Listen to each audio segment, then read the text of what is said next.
Because like we were taught when we were little that when you're eating, no talking. You can't be complaining, it's bad table manners. But then you say it as well sometimes. But it's bad table manners to be talking when you're eating.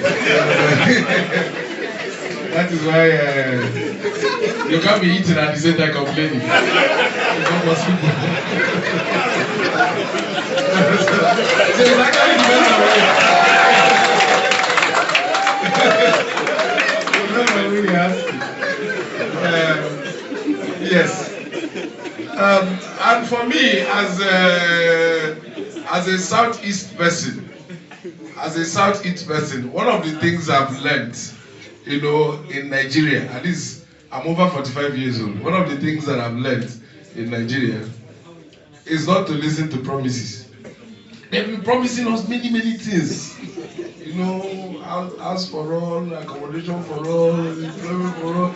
You know, since I was a young person, you understand? And today I'm still self-employed.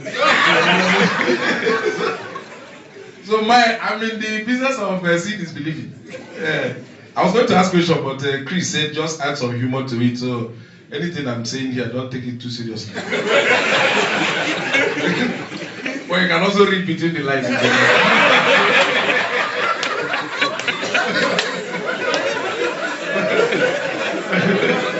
That is how we roll. Yeah, that is how we roll. Yes. Well, any day they remember the Southeast, no problem. If they don't remember it, because I think what we now do is any government that comes, they promise us whatever they like to promise us. When they leave, we'll go around and check if they did anyone. If they did not do, we'll relax. People are complaining now. I always say to people that anytime you see people complaining, then something is wrong. Because I remember growing up in this country, there was a time we were not bothered about who is president, whether they sign budget or they did not sign budget. Who was ruling, we did not know. Because things were just happening. You understand? I remember, I think I was in the primary school then. You understand? We were very young, so no matter. We just wanted to know who was in charge of what, just to pass exam in school. Because things were happening. But suddenly, when people are interested in whether budget has been signed or not signed, it means that there's something lacking. Every time you see Nigerians worry about government, that means things no dey house. You understand? So it's hunger.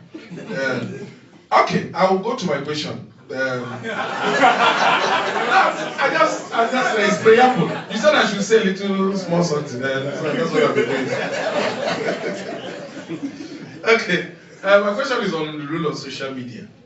I know that social media is new media. In fact, it's the main media now, because nothing is informing people as fast as when wanted, uncensored, or sometimes false as social media. So it's the main media now.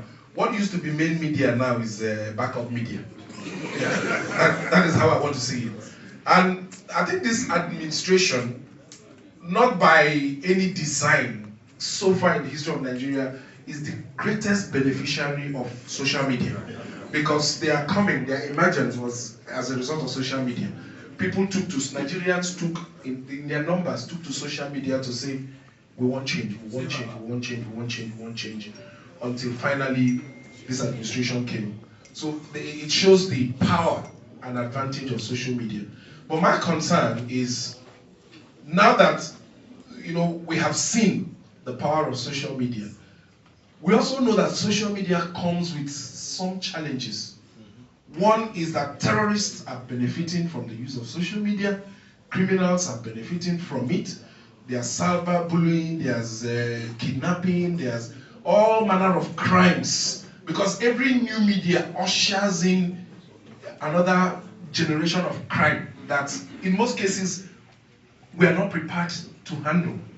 So we would like to know what government is doing to prepare us for the fallout of all this, because we know that in countries that have embraced social media ahead of us, they are facing serious challenges. And we know that we are still grappling with crude crime. We are still grappling with solving crimes that are, that are outdated in some crime. You understand? And now that social media has brought its own new crime to add to this one, because there's a system now where people can get access into your account and wipe you out.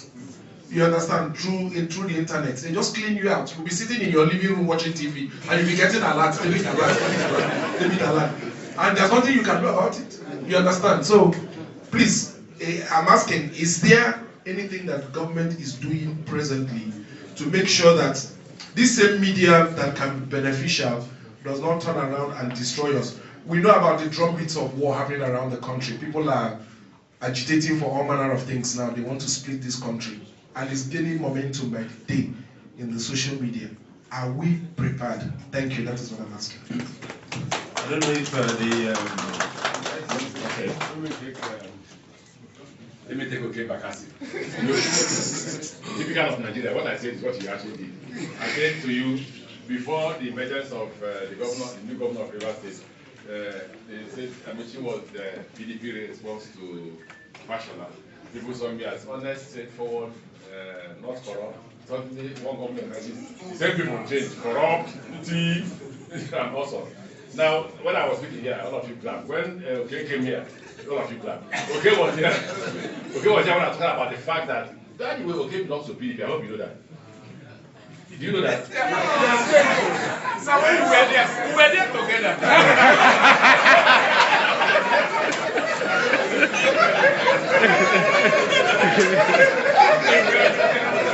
Don't laugh. Let me tell you now. Don't forget that Okey is my friend. We did not invite him. I invited him here. He and I are going to somewhere. So I said, meet me here. We'll go together. Now, so if you don't know Okey very well. When I was leaving PDP, I spoke to him. I said, leave PDP. He said no. He refused to leave PDP because of the sentiment, the evil sentiment that he had. Now, I want to address those evil sentiments. The first one is, I hope Okey listen to me when I compared President Buhari to President Goodluck Jonathan as it affects the Igbos. Yeah. I said President Goodluck Jonathan went to Onitsha and danced and promised to construct Onitsha Bridge. Right? After that, nothing happened. We have taken a step further, not to promise it, because we didn't promise when we were campaigning. We didn't promise to do Onitsha Bridge. Yeah, we did. Maybe I didn't go for that campaign. I've reached the campaign and I visited 6 South states, 5 Southeast states. Our takeoff point was Rivers State Government House. When we finish, we fly back to Port Harcourt Airport and sleep in Port Harcourt. Then we leave the next day to other places until we finish the whole of South and Southeast. That's where we now move to camp to another place. The president was sleeping in Port Harcourt and going to all those states.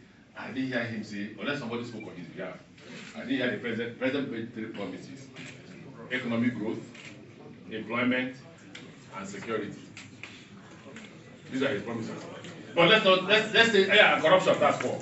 Let's say that the Onitsha Bridge is part of the economic growth. President comes and today we are constructing the second bridge in Onitsha, which is the River Niger Bridge. Shouldn't Okey and his party be ashamed that they were there? They were seeing the president. They were seeing the president 5 times a day, and they couldn't get for them. See, what I think was that the relevance of a politician is not determined by how much he has in his pocket. It is determined by how much development he's able to take to his people.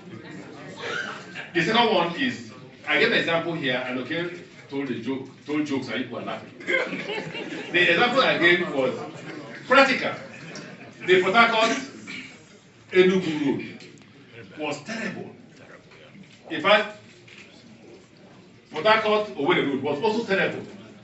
One day I made a mistake as governor to try to go to Owerri, and I passed through Aba. I wept. Now we are constructing that road. It will not be at the speed Okey wants, but we are constructing the road. The next road I mentioned here was the Enugu Onitsha. What Okey should do is thank us instead of coming to say he doesn't believe any government. He doesn't believe any government. He waits at the end of the government to go and check what they did. At the time he was referring to those days when they didn't have a budget and all that, and when people didn't bother about budget, it's not because they were passing budget. It was that our economy was not as big as it is now. Our economy is very big that if government sneezes, private sector will cry. So they want to know what the budget will look like before they go ahead. So when Okey asks these PDP questions, people may not know. I know. I know because I know him to be a PDP leader, and he knows that I know. If I was an outsider, then he can say, "No, you don't know me very well." I know Okey very well. I invited him here. Ask him. I sent him a text. He said, "Where are you?" I said, "I'm at Residence Hotel. Please join me." He's eating the Because we were supposed to go to somewhere together. I said, "Join me here. Let's take off from there." So be calm. We did not promise we'll solve all the problems. We will not. I like that statement. We can't solve all the problems. But we shall certainly address the most critical issues that affect this country. The country will not divide. It will not split. Nobody will split the country. An example. I'm from Igbo, I hope you know. Our brothers say they want to go. Nobody about where you're here. Say they want to go, right? Everybody was running around trying to appease them. Don't go. Some few boys in the Kaduna say, go. 3 months ago. They said, no, why now? God bless you. All right, thank you very much.